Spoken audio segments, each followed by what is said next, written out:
Welcome to the latest episode of our podcast series for financial advisors.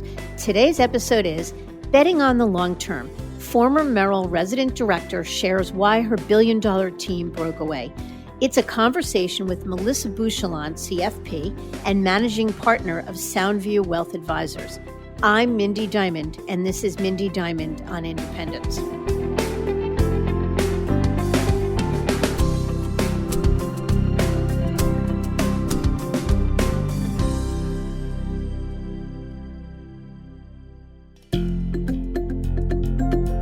This podcast is available on our website, diamond-consultants.com, and on advisorhub.com, as well as Apple Podcasts and other major podcast platforms. If you are not already a subscriber and want to be notified of new show releases, please subscribe right on your favorite podcast platform or on the episode page on our website. And if you find the content in this series to be useful and know others who could benefit from it, please feel free to share it widely. There's no doubt that the wirehouses provide a solid foundation for building a wealth management business. In fact, a recent Fidelity study shows that these massive firms employ some of the industry's most productive advisors. Yet, for all that the big brokerages offer, advisors are still feeling limited in their ability to serve their clients and grow their businesses as they see fit. And regardless of the ties that bind them, movement out of the space continues to rise. For example, my guest on this episode was a producing manager at Merrill, running their office in Savannah, Georgia. As resident director and market leader, Melissa Bouchillon's role was to encourage advisors to sell bank products to their clients. Yet over time, her marching orders from the bank started to feel manipulative, the weight of which she could no longer take. In a conversation with her husband, Kelly, who was part of the team, they came to the following conclusion. If we're going to do this for the next 20 years, I know it can't be here at Merrill. So in March of 2018, they made the leap to independence, launching Soundview Wealth Advisors in Savannah. But it wasn't all that simple. They had one member of their team in Merrill's Retire in Place program, or CTP, and would need cash up front to repay the firm. Plus, they made a conscious decision to leave $150 million of their $1 billion in assets behind. How did they do it? And was it all worth it? I asked Melissa that and more. So let's get to it.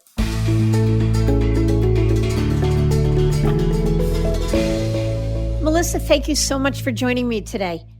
I'm happy to be here. Thanks, Mindy, for having me. You bet. So tell us a little bit about yourself. That's probably a good place to start.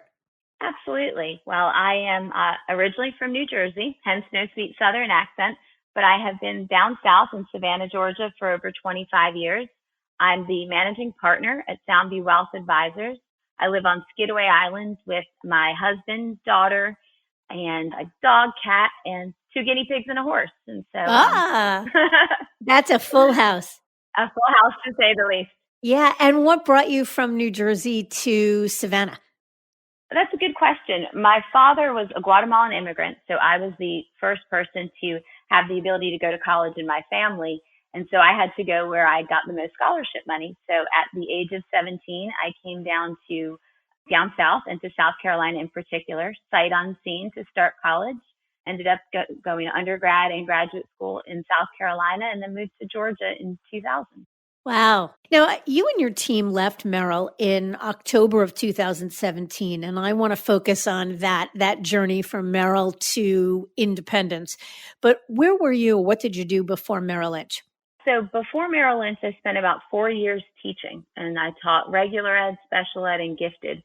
And my undergrad was mixed. I had a psychology undergrad, but I'd always taken business classes.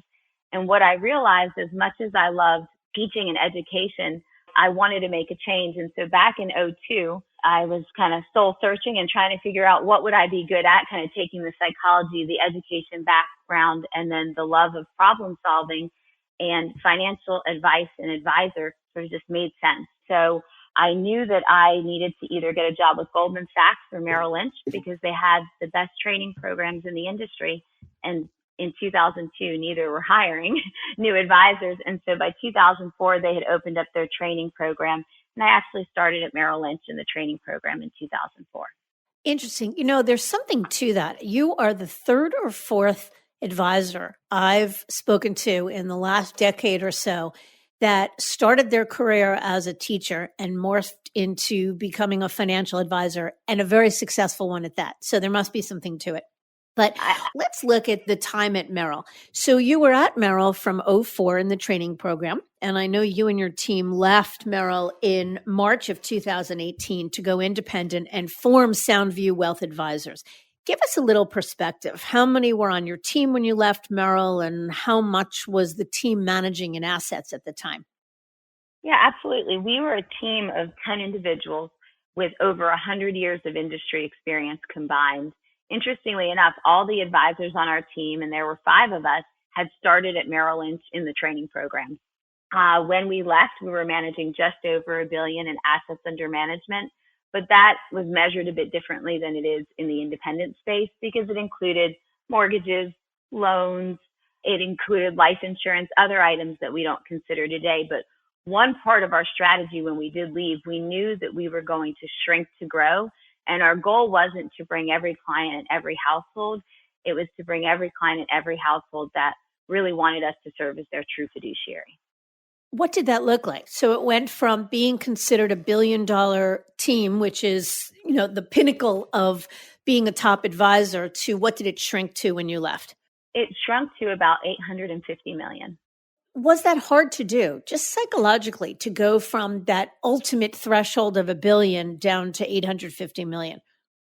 I think the psychology of an advisor is assets under management, assets under management. The psychology of an entrepreneur is a bit different. It's building an entity that you can serve your clients and serve them in the way they expect to be served, where you can truly put them first, and then also focusing on revenue and not so much assets under management. Assets under management matters, but what really matters is that we could create a firm that clients would come to and we'd be able to serve them moving forward. And so it is a mindset shift, and it does involve risk, and it's very different than 20 years ago where there's assets under management. How much do you have in assets under management? It was a shift, but we were able to get over that hurdle. And that came early on. We knew the only way to be successful as entrepreneurs and as an RIA was to bring over the right clients.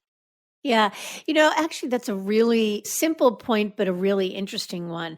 Because when you spend your life in the wirehouse world, it absolutely is about assets, assets, assets, and grow those assets, assets, assets. And in order to be independent and as a fiduciary, your mindset really does have to shift. And so, how do you think you got there? What do you think was most responsible for making that mindset shift from drinking the Kool-Aid of asset growth and only asset growth to really building the right firm the right way to serve clients? I would say it was something that shift was easier for us because we operated within Merrill Lynch very much from a client-centered focus. And we always believed that if we put clients first, did the right things, growth would happen. So we were very much, sort of a fee-based, annuitized practice, very much planning based. And we always viewed Merrill Lynch as an open architecture and a conduit for our services. And really before the bank owned Merrill Lynch, it had that entrepreneurial spirit. And so you could operate and create your own firm sort of within the larger broker dealer. And as long as you were successful, they sort of left you alone. And so we always had the mindset of you put the client first and the growth would happen. And we were thankful it did. But in the industry, after, the bank bought Merrill Lynch, we were worried, we were nervous, and we thought that we may see some changes because there's really never been a successful acquisition of a broker dealer into a bank where things didn't change a whole lot. And at first it was okay because they kept a lot of the old guard, but we slowly started to see those changes. And so it was easy to kind of make the shift because in 2016, we just knew that if we were going to be doing this for another 20, 25 years, we needed to control our own destiny. We needed to create the best platform for our clients, and the bank wasn't it anymore. Yeah. And I want to come back to that a little more about sort of what drove the decision to leave Merrill. But let's give our listeners, if you would, just a little more perspective. So tell us a little bit about the role you played on your team when you were at Merrill and the role you play now in Soundview. So I've always worn several different hats at Merrill. And so I was the senior resident director at Merrill Lynch, so I ran an office, had about $2 billion in assets under management. I was responsible for the compliance, responsible for the individual teams, helping them with their growth, helping to kind of drive firm initiatives, right? Within the local office, which had about 30 people. I was also what I guess in their final iteration, they called the role of market champion. And what that really was someone that would help with the integration between the bank and all their different lines of business and Merrill Lynch. And at first, it started off as sort of a neat role and a great opportunity because you found out all the different things that you could do to help a client, right, across all lines of business. And it was great because the discussion was client focused. At the end, it really became a spreadsheet counting a bunch of referrals that were going back between business banking and mortgage and wealth management. And it was full of green, red, and yellow. And it wasn't about the client. It was about numbers and tick marks for the bank. And so that was a part of my role. And then I've always been client facing. So I've always worked directly with clients, helping them build financial plans and managing their investments, helping them with estate planning. And so I've always worn several different hats. And then, at Soundview, we were fortunate that I had over 10 years of management experience because I was able to then come on board. I'm the managing partner at Soundview Wealth Advisors, and I also still work with clients. So I get to do my 2 out of my 3 favorite things, create the culture for the firm and work with my clients. Lucky you. And again, I want to come back to that notion of sort of how it felt to be in that role of feet in 2 lands, a producing manager, if you will, at Merrill. But you work with your husband. And as you know, I think I work with mine as well. What's that like? Well, as long as I'm the managing partner, all goes smoothly. I'm just kidding. It's actually great. And, it's all we've ever known, but it also, our business is tough and there is no 9 to 5, right? When you're helping people with their lives, their issues come up round the clock. And so we understand each other. We understand what our days look like and we celebrate successes together. And when we've had difficult days, nobody understands it better than he does for me. And I think he'd say the reverse. So it works. And I think our partners would say that too, which is, I think, a real testament. Yeah, I would say the same. There are days where it's challenging, but it would be challenging to work with anyone. And we share each other's successes. We are each other's cheerleaders. And ultimately, that's a good thing. Definitely. So I want to hear what was going on at Merrill that drove you to independence. So I get the fact, and we hear all the time that people loved Merrill Lynch, that it felt like it was a best in class infrastructure. It was a great platform. It was some of the best advisors and managers in the industry. It had an entrepreneurial culture that as long as you were successful in doing the right thing, they left you alone. And then a lot of that changed when the bank came in. So I get that. But still, big leap to go from whole career at Merrill Lynch to going independent. So what was going on at the time other than just change in bank culture? Well, the change in culture was huge, but obviously, the drive towards what do clients want? What do you want when you hire someone? You want somebody who's going to look out for your best interests, right? Whether it's your plumber, your attorney, the person that you're engaging with to purchase a sailboat. I mean, you want somebody that's going to put you first. And the only way we could truly do that was to become a registered investment advisor and to go independent. And it was becoming more and more obvious that that's what clients expected.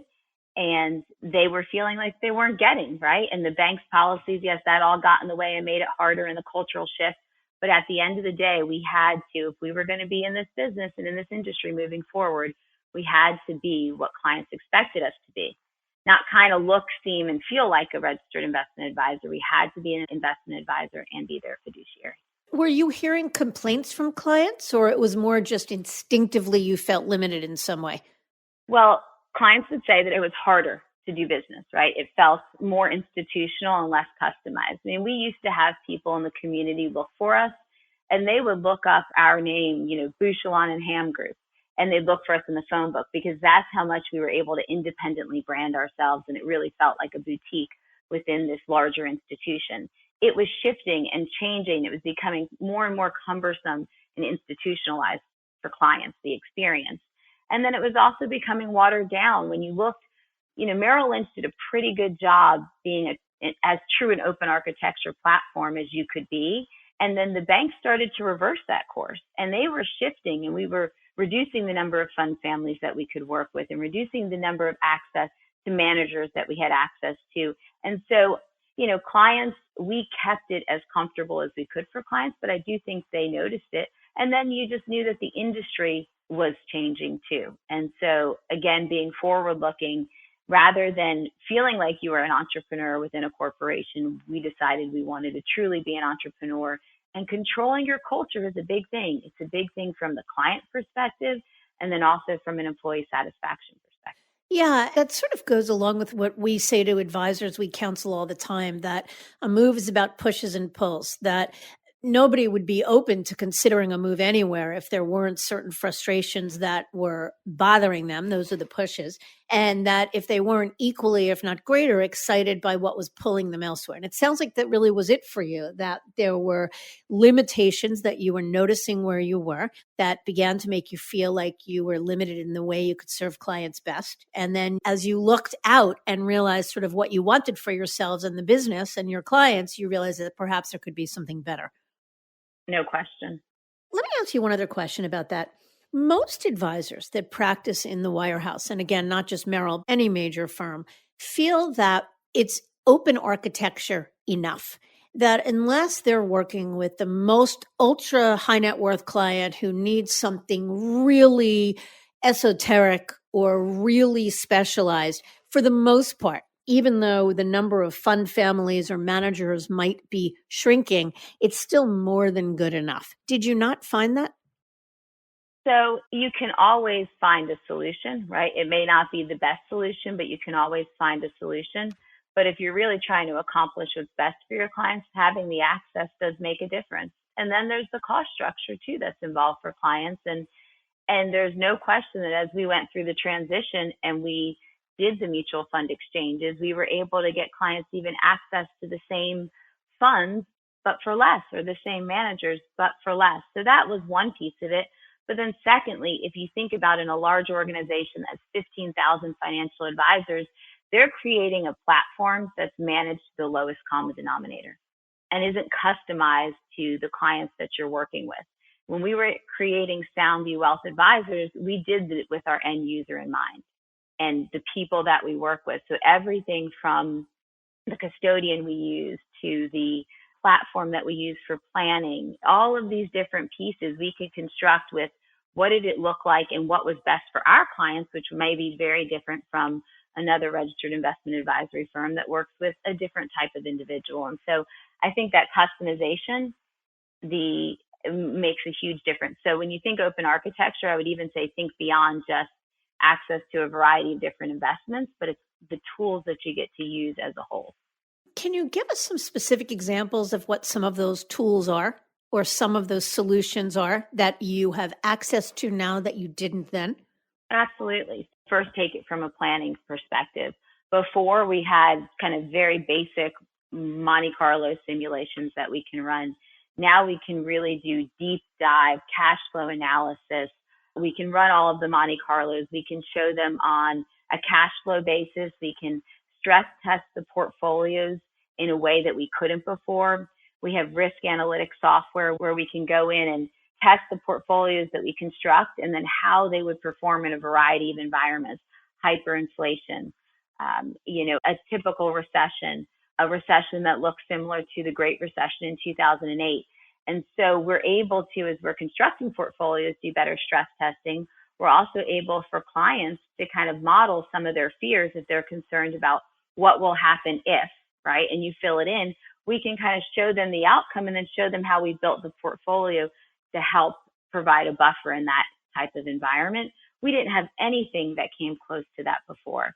From an estate planning perspective, there was very little available within Merrill Lynch to really help with that. Now we've got really pretty incredible estate planning software where we can really help illustrate for a client the impact of the planning that they're doing, not just for them, but for multiple generations.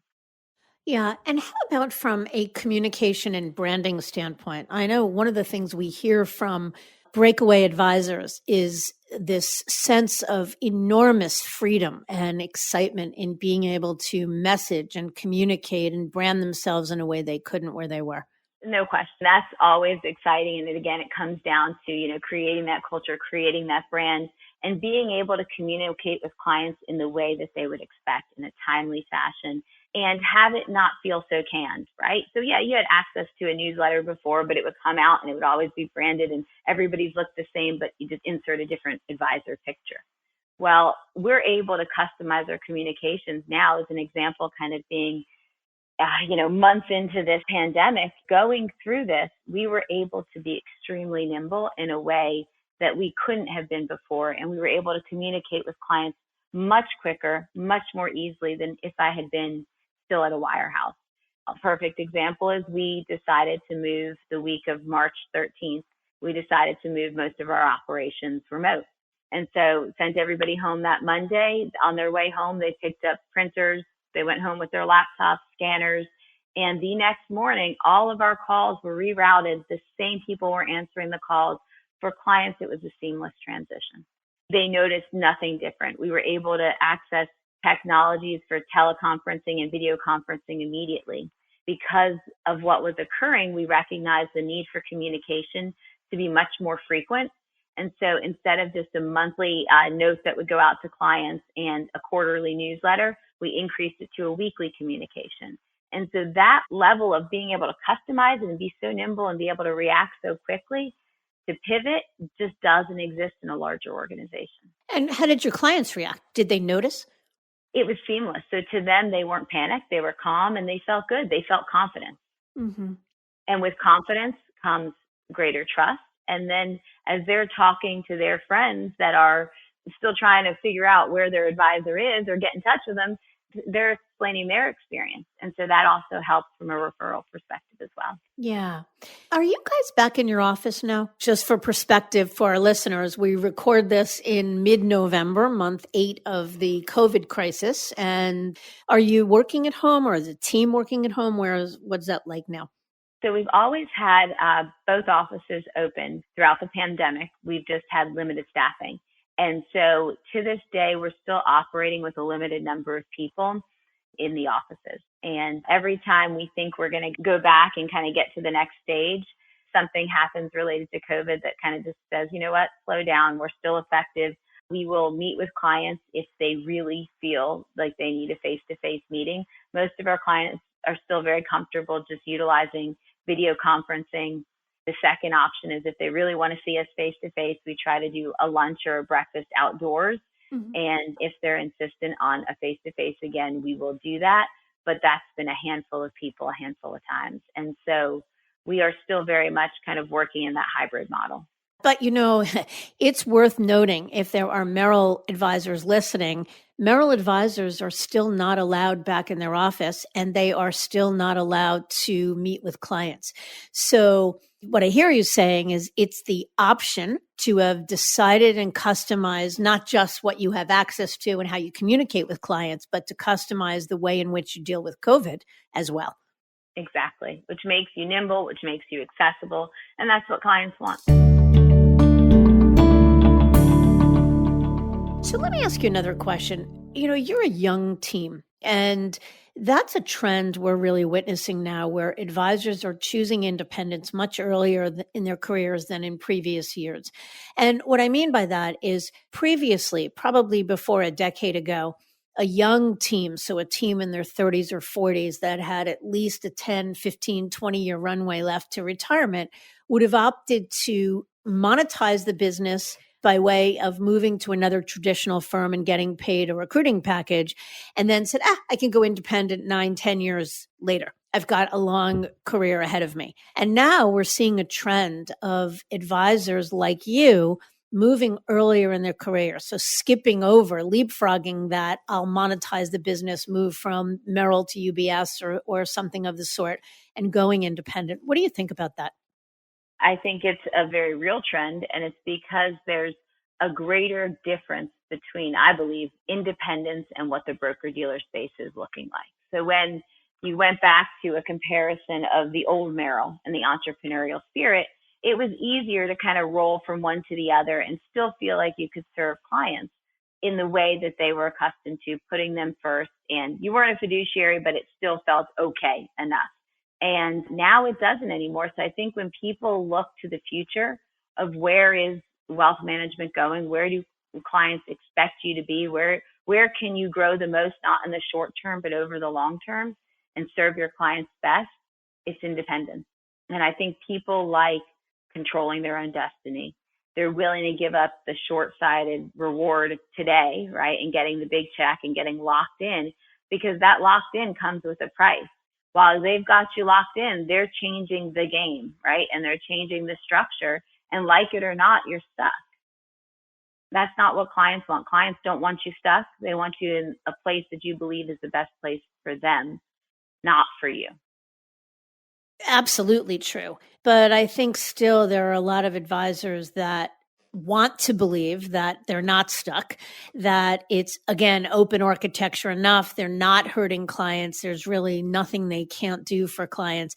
But I think a lot of it comes down to you don't know what you don't know. You assume it's more than good enough. You're doing your best work for clients until a lot of them go out and look and touch and feel and compare and contrast what's possible elsewhere until they really begin to see what they might be missing. I think that's true. You don't know what you don't know. There's no question. But I think because of a lot of what the larger institutions are doing, it's feeling more limited, and it's forcing people to go out and see what the alternatives are. Yeah, I think it's definitely getting where that battle of control is being won by the firm. The balance of power is really shifted to the firm and not the advisor, and the advisors are voting with their feet. I think you're right about that. Melissa, when you were thinking about leaving Merrill, and I think you mentioned that you made the decision to leave in October of 17 and then actually left in March of 18. But what other options, or were there any other options that you considered besides independence? We actually wanted to consider everything and weigh the pros and cons, because none of us had ever moved before. We never moved to get a check. Like I had mentioned, we all went through the training program at Merrill Lynch. And back in 2005, 2006, we probably would have told you we'd be there forever. So we did consider other broker dealers, but we felt very quickly that you're just moving from one organization to another. There was no change and no benefit to clients. And so that was completely off the list. We looked at other RIA models like Raymond James as an example. And again, we felt like, yeah, for now that might be okay until Raymond James sells their RIA, book to a bank. And so again, we couldn't control our own destiny. We liked the idea of becoming, again, that true fiduciary independence, becoming an entrepreneur. And we had to consider, okay, do we do it on our own, completely, independently? And that was attractive, right? But it's also important to recognize that we had to, as you had mentioned before, kind of, you know what you know, but you don't know what you don't know. And although I had run several offices for Merrill Lynch, I had never run an RIA. And I still had a responsibility to my clients and to the firm to make sure that I was doing my day job. And so that it would be really difficult to create and build a firm like we built without some help. And so from there, we started to weigh out, should we merge with an existing RIA, which seemed really attractive because it was all already built for you, right? And you can just make the transition.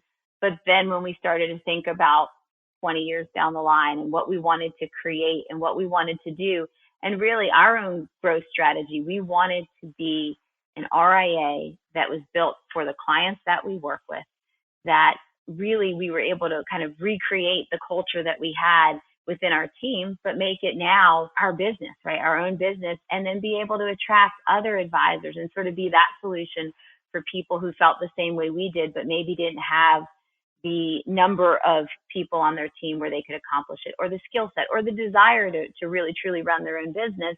And so we realized merging with another RIA probably didn't make sense, because you wouldn't have been able to create all those things that got us really excited.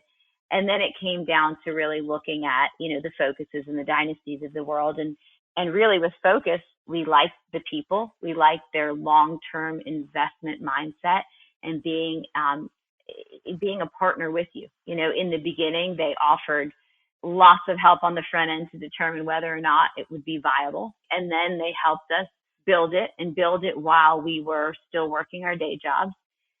And then when we finally rolled out on March 23rd, what was so incredible is we were a firm that was not even a day old, but we felt like we'd been around for a decade. And I don't think we would have been able to accomplish that by ourselves.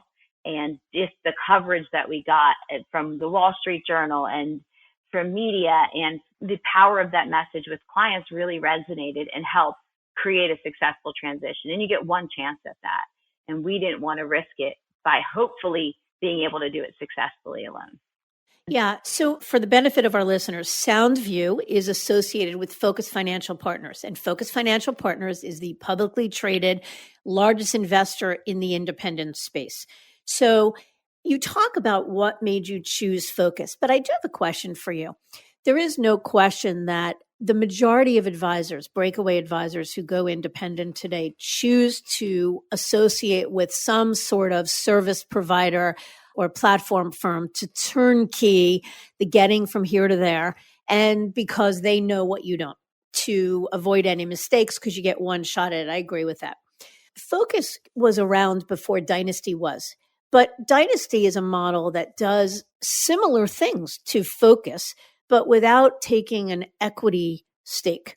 So what was it that made you choose, I guess, Focus over Dynasty? And what made you feel that selling a chunk of equity was the right thing to do? Well, when you invest in something, first and foremost, you care so much more about the outcome. So that long-term mindset was important to us. So that saying, hey, were we looking to figure out the best deal, so to speak, right? No, is there a give up? Absolutely, right? Because now we've got to share our growth moving forward in perpetuity with Focus. But with that said, we went into this knowing that, okay, we've got options and we can partner with anybody. And who do we want? Well, the Focus team and the Focus people, we felt we had the most confidence in helping kind of get us started and get us off the ground. But because they were going to be a long-term investor in our firm, they were going to care to make sure not that we were, okay, we're successful, but the growth and the success would continue. Having the access to the capital, having the access to the group of advisors, because kind of going back, there's pros and cons to every situation. And there was a lot of good at Merrill Lynch. And one of the things our team really liked was the ability to collaborate with the advisors that were kind of the best in the industry, right? And share ideas. And we didn't want to lose that. We didn't want to become some sleepy old RIA in Savannah, Georgia. We were cutting edge when we left in 2018, but 30 years later, we're still doing the same thing. And so when we looked at the caliber of firms that Focus had invested in, it was incredible. And so, yeah, we needed to roll out and create a firm that would be $1 billion.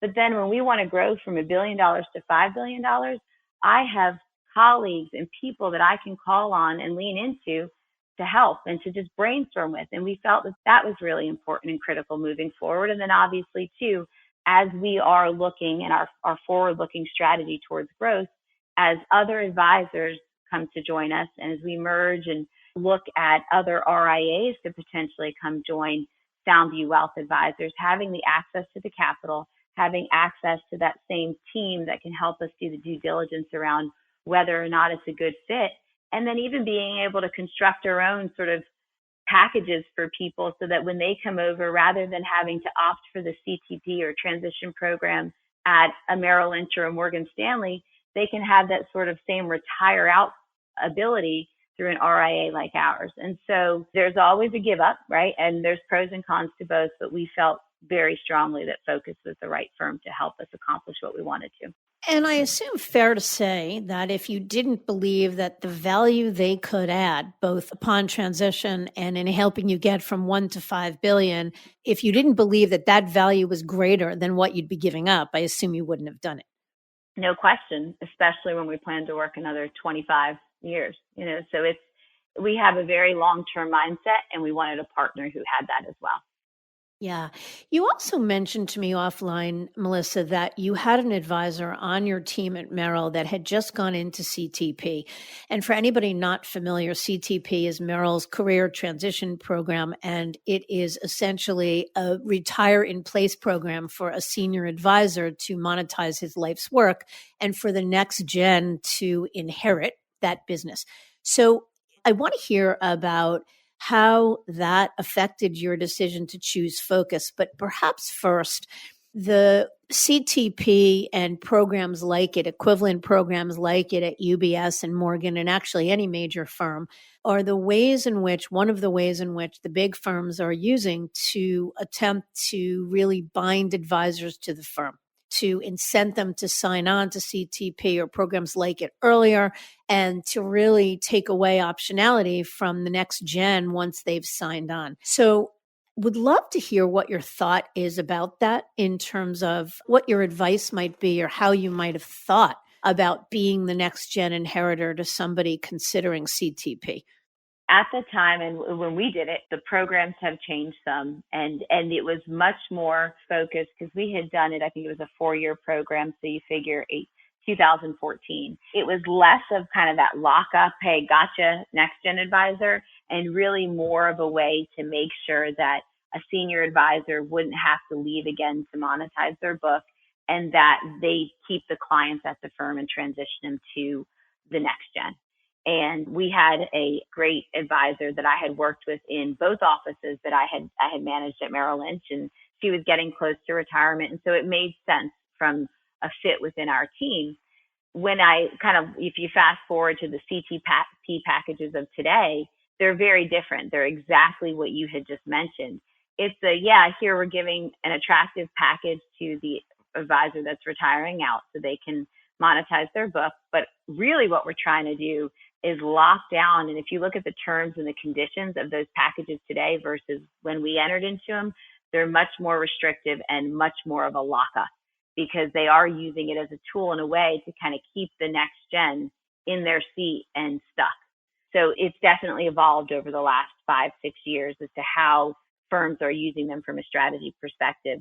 In our case, I would say using focus and having a CTP advisor, it had nothing to do with one another in our case. What really was important for us as related to the CTP advisor is that we felt very strongly that we wanted to honor our commitment to her, and she was going to retire at the end of February in 2018.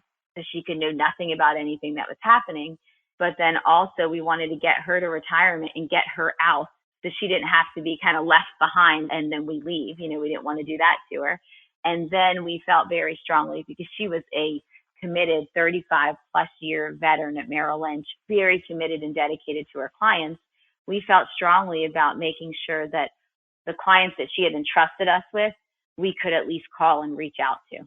So when we left and we made the transition, we were in the last year of our commitment. If we had waited one more year, we would have been able to just add her clients to the protocol list and call them. But we did end up having to write Merrill Lynch a check in order to have the ability to at least call her clients and let them know we had moved to Soundview Wealth Advisors. And we just felt strongly about that. Again, you get one reputation, right? And so if you do the right thing, we're big believers that it works out. And so focus wasn't a driving force around the CTP piece.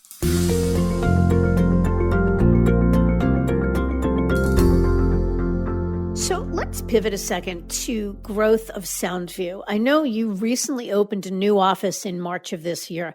How did that come about, and did the pandemic impact those plans?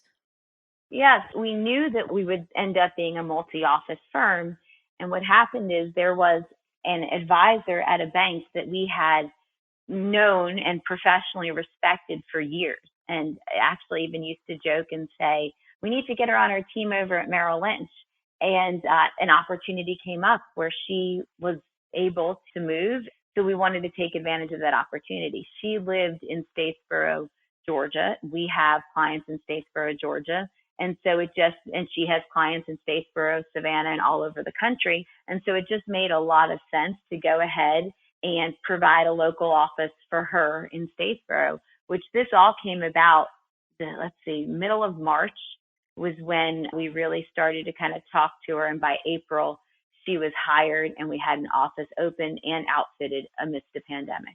We actually opened an office and hired an analyst and a new advisor during the pandemic and did not miss a beat. It was pretty incredible. And what was it for her? I mean, she had the same waterfall of possibilities she could have considered as well. Obviously, she knew you and liked you, and that was a plus for joining Soundview. But what prevented her from either forming her own independent firm or going to any one of the models today? Firms like Rockefeller is having so much success, or RBC or JP Morgan Securities or any of the wirehouses. So she was actually in discussions with a lot of different people and had a few different offers. And then we called her, right? And upon meeting with us, these are her words, not mine. She just realized that what she was always trying to accomplish with her clients within the confines of the structure she worked in, she could do with ease at Soundview. And there was no question. She knew this was going to be, she had been with her bank since she graduated from college, the bank she'd worked with.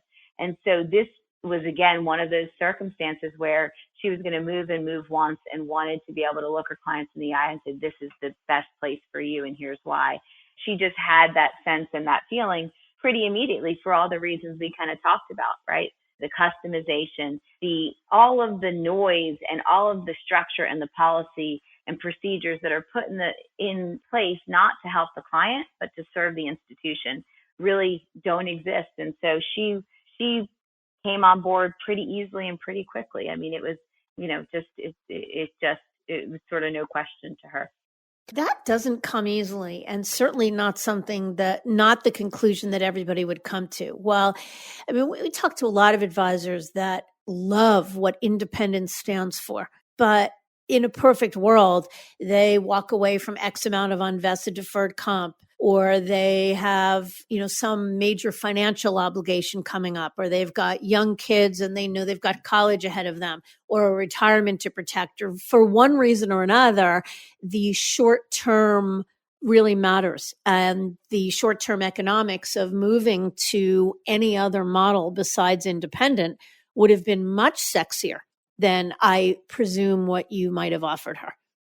I would say, yes, anybody who moves to independence isn't necessarily doing it just for the biggest check or the biggest opportunity or the biggest amount of cash flow right up front. So there has to be more to it. And longer term, they really believe that it's the place that has the most growth potential. But one of the things that we've tried to structure and in building our firm, and this varies from investment advisory firms to investment advisory firm, and this is one of the reasons we felt really strongly about creating our own, is that we wanted to be a place that advisors could come to, and it wouldn't only benefit the senior partners or the equity owners, that it would really be an opportunity where somebody who is successful as an advisor and a broker-dealer could come and financially still have benefits. And that's where we can leverage, again, the help of Focus there in how we structure deals and our own packages for advisors that we choose to bring into the fold. And then also we feel it's really important that people get paid on the revenue that they're generating. So we want everybody to have the opportunity to grow, not just the senior partners. And so what other growth plans do you have for the firm? Organic and inorganic, both?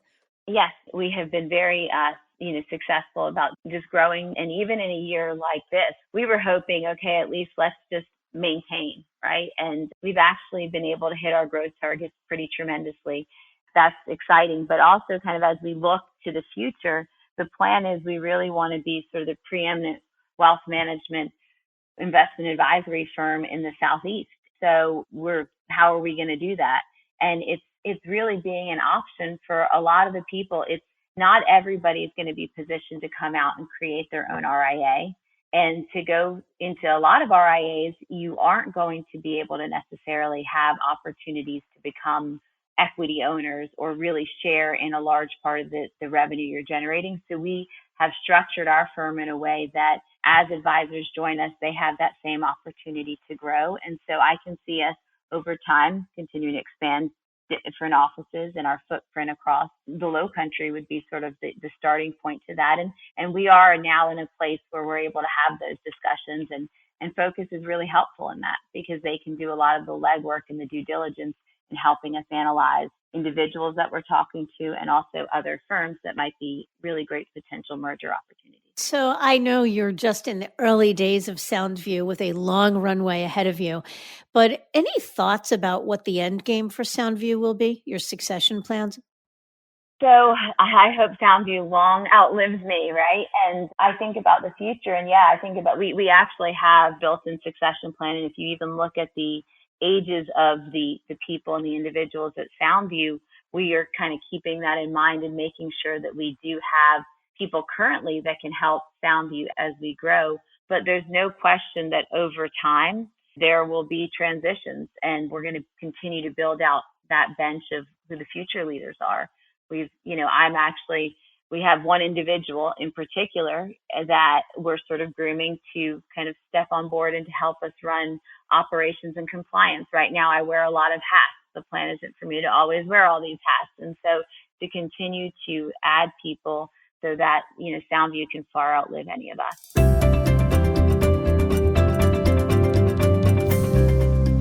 Melissa, this has been such an exciting conversation, so interesting. But one final question. So with hindsight as your guide, and any thoughts you might want to share with other advisors who are considering the leap?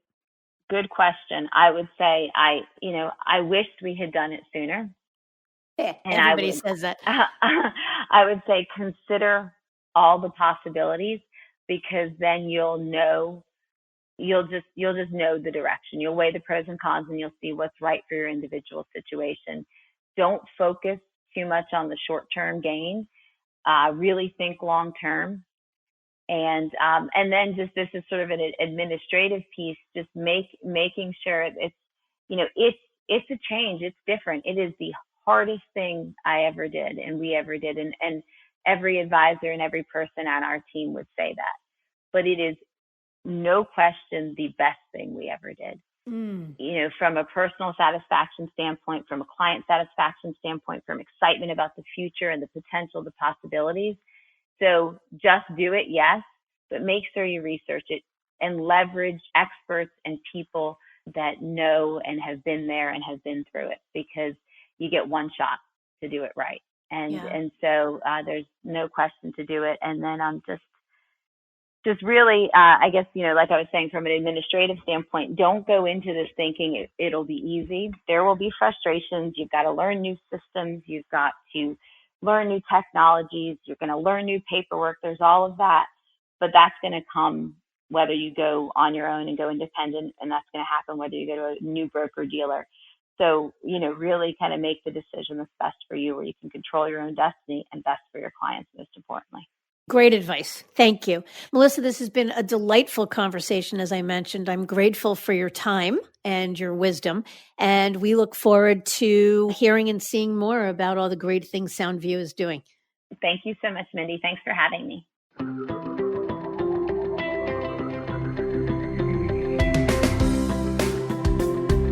Melissa shared so many words of wisdom, but I think the most compelling was her comment about the mindset shift required to be a successful independent.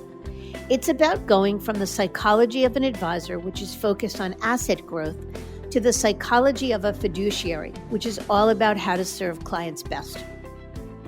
I thank you for listening, and I encourage you to visit our website, diamond-consultants.com, and click on the Tools and Resources link for valuable content.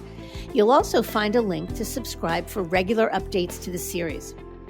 And if you're not a recipient of our weekly email, Perspectives for Advisors, click on the blog link to browse recent articles. These written pieces are an ideal way to stay informed about what's going on in the wealth management space without expending the energy that full-on exploration requires. Feel free to email or call me if you have specific questions. I can be reached at 908-879-1002 or by cell at 973-476-8578. And finally, by my email at mdiamond@diamond-consultants.com. Please note that all requests are handled with complete discretion and confidentiality. And again, if you enjoyed this episode, feel free to share it with a colleague who might benefit from its content. And a special thanks to AdvisorHub.com for sharing this podcast with their viewers and subscribers. This is Mindy Diamond on Independence.